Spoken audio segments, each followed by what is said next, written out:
হে WhatsApp, দেখো এখন কোথায় এসছি, মাঠে এসছি বাদাম খেতে। সাথে কে কে এসছে দেখো। Hello guys. Hello guys.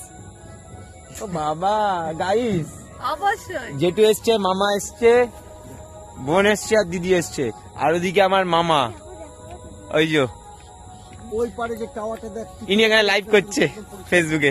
দেখো দেখো দেখো আমাকে দেখো, এই দেখো বন্ধুরা, এই দেখো বাদাম খেতে নিচে দেখো, এই দেখো বাদাম গাছ, মাঝখানে এই দেখো এই গাছের তলায় বাদাম আছে। এটা তোলা যাবে? এই যে বাদাম হয়েছে একটা নিচেও, বাদাম চলে গেছে।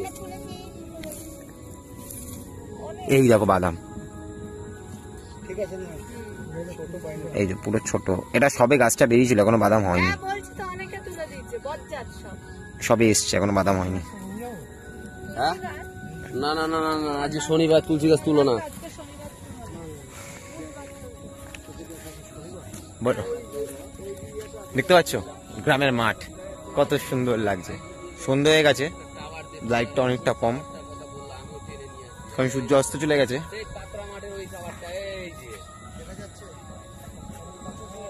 আর ওদিকে আওয়াজ শুনতে পাচ্ছ, ভাসান হচ্ছে দুর্গা ঠাকুর এতদিন পরেও।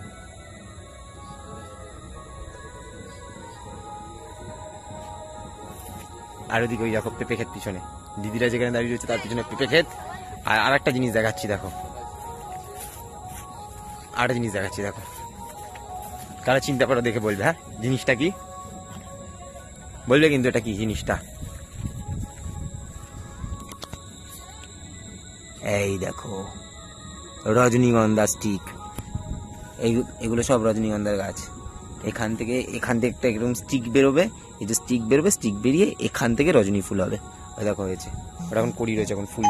গাছটা দেখেছো তোমরা, ওটা হলো তোমার রজনীগন্ধা গাছ।